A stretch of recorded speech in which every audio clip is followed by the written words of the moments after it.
शादी के बाद विदाई का समय था। पूजा अपनी माँ से मिलने के बाद अपने पिता से लिपट कर रो रही थी और वहाँ मौजूद सभी लोगों की भी आंखों में आंसू थे।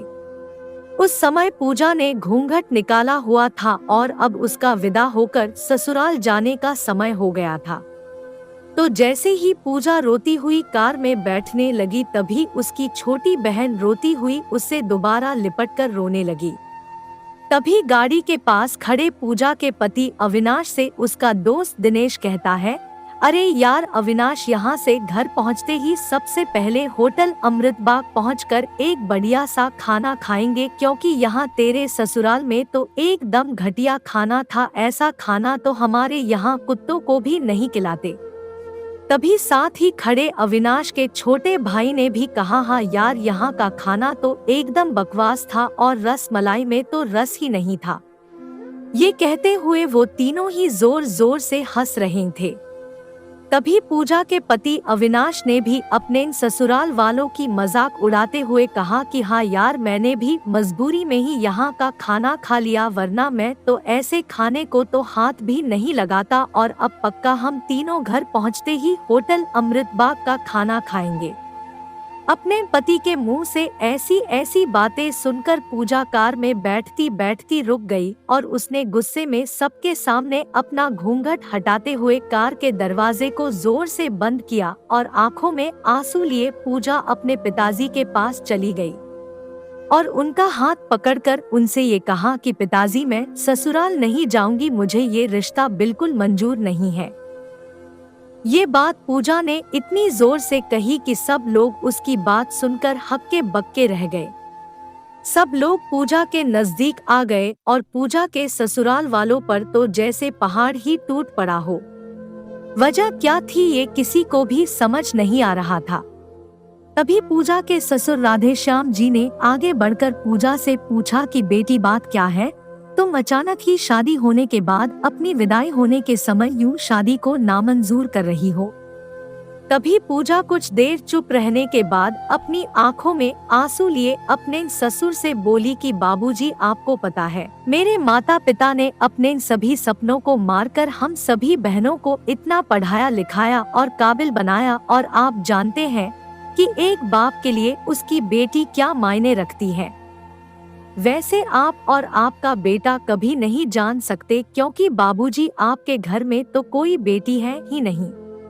और आप जानते हैं, मेरी शादी में आने वाले बारातियों के लिए खाने पीने की एक भी कमी न रह जाए, इसलिए मेरे पिताजी पिछले 3 महीने से रात को 2 से 3 बजे तक जागकर मेरी माँ के साथ ये योजना बनाते थे कि रसोइया कौन होगा और खाने में बारातियों के लिए किस किस तरह का खाना बनवाना है और बारातियों को कहाँ बिठाना है, ताकि कहीं किसी को बुरा न लग जाए। और शायद आप नहीं जानते कि मेरी माँ ने पिछले 1 साल से एक भी नई साड़ी नहीं खरीदी, क्योंकि मेरी शादी में पैसों की कोई कमी न हो जाए। और आज भी मेरी शादी में भी मेरी माँ मेरी बड़ी बहन की साड़ी पहन कर खड़ी है। और ये तो कुछ भी नहीं, मेरे पिताजी भी 150 रुपए की इस शर्ट के नीचे कई छेद वाली बनियान पहन कर खड़े हैं, और ये सब सिर्फ इसलिए ताकि मेरी शादी में कोई कमी न रह जाए। लेकिन इतनी मेहनत करने के बावजूद भी आज इस शादी में आपके बेटे को रोटियां ठंडी लगी, उसके दोस्त को पनीर बकवास लगा और मेरे देवर जी को रसमलाई में तो रस ही नहीं मिला। और तो और मेरे पति अविनाश जी तो कह रहे थे कि वो तो ऐसे खाने को हाथ भी नहीं लागते, बस उन्होंने तो मजबूरी में ही ये खाना खा लिया। अगर सब कुछ इन्होंने मजबूरी में ही खाया है तो इसकी क्या गारंटी है कि मुझसे शादी भी ये अपनी खुशी से ही कर रहे हैं। कल को अविनाश जी ये भी कह सकते हैं कि मुझसे भी इन्होंने मजबूरी में ही शादी की है। और पूजा रोते हुए अपने ससुर से ये भी कह रही थी कि जिस माता पिता ने मेरी शादी में दिन देखा न रात, बस शादी की तैयारियों में लगे रहे, उन माता पिता पर आज आपके बेटे और उनके दोस्त यूं जोर जोर से हंस रहे हैं और उनकी इतनी बेइज्जती कर रहे हैं। क्या आपके घर में माता पिता की इतनी ही इज्जत होती है? तभी पूजा के ससुर ने कहा कि बेटी, इतनी छोटी सी बात पर तुम इतना नाराज हो गई। तो पूजा ने अपने ससुर की बात को काटते हुए कहा कि बाबूजी, ये छोटी सी बात नहीं है। अगर शादी के बाद मैं भी आपकी इज्जत न करूं तो आपको कैसा लगेगा?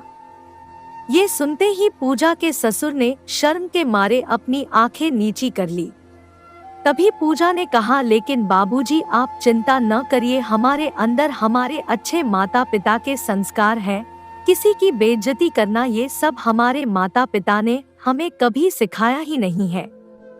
ये सुनते ही पूजा के पिताजी दयाशंकर जी ने आंखों में आंसू लिए अपनी बेटी को गले से लगा लिया और उससे कहा कि बेटी, मुझे गर्व है कि तू मेरी बेटी है और अब तू शांत हो जा बेटी, तुझे मेरी कसम, तू इन्हें माफ कर दे और खुशी खुशी अपने ससुराल चली जा।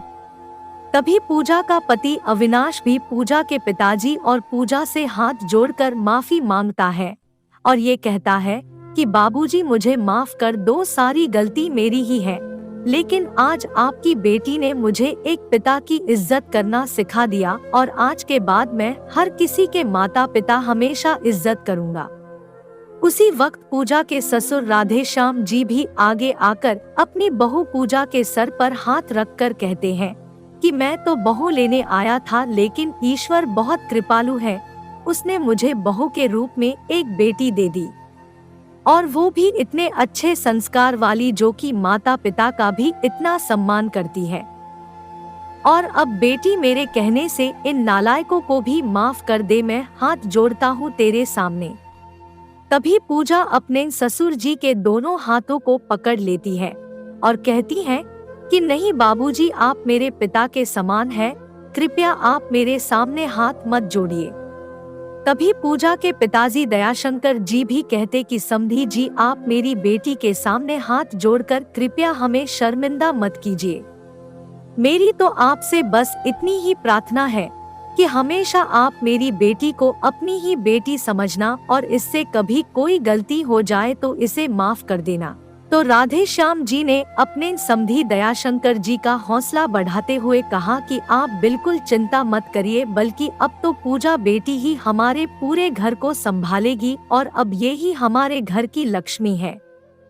ये सुनकर पूजा के पिताजी बहुत खुश हो जाते हैं और अपनी बेटी को खुशी खुशी विदा कर देते हैं और पूजा अब राजी खुशी अपने ससुराल रवाना हो गई थी और अपने पीछे छोड़ गई थी आंसुओं से भीगी हुई अपनी माँ और पिताजी की आंखें और अपने पिता का वह आंगन, जिस आंगन में कल तक वह खूब हंसती खेलती थी।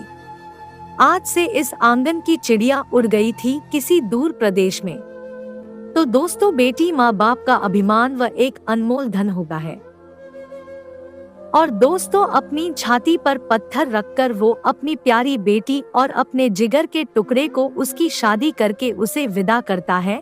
इसलिए दोस्तों, एक बाप अपनी बेटी की शादी करके वैसे ही उससे दूर हो जाता है और हमें उसका अपमान करके उन्हें और दुखी कभी भी नहीं करना चाहिए। दोस्तों, आपको ये कहानी कैसी लगी नीचे कमेंट करके हमें जरूर बताइएगा। अगर आपको ये कहानी पसंद आई हो तो अपने दोस्तों के साथ जरूर शेयर करें और ऐसी ही प्यारी कहानियाँ सुनने के लिए हमारे YouTube चैनल को सब्सक्राइब करना ना भूलें।